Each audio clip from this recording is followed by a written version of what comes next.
Hey stupid! Wake up, you are a slave to the 9 to 5 life. Your paycheck is designed to kill your dreams and ambition. Here are 3 books you need to read to escape the bullshit job so you can live a life of abundance, peace, and most of all freedom. The first book is Think and Grow Rich by Napoleon Hill. This book reveals the secrets of the most successful people in history and how they used the power of their thoughts to attract money and opportunities. You will learn how to set goals, overcome obstacles, and develop a positive attitude that will help you achieve anything you want.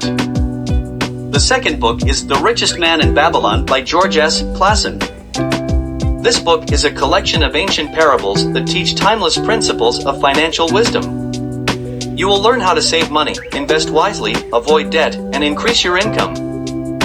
The third book is Rich Dad Poor Dad by Robert Kiyosaki. This book contrasts the different mindsets and habits of rich people and poor people. You will learn how to use money as a tool to create assets instead of liabilities, how to leverage other people's money and time, and how to educate yourself financially. These 3 books will transform your relationship with money and help you achieve financial freedom. If you want to learn more about how to quit that sucky job, be sure and follow. Don't miss this opportunity to take control of your finances and create your own destiny. Now go pick up these books so you can eventually tell your boss to kiss your ass.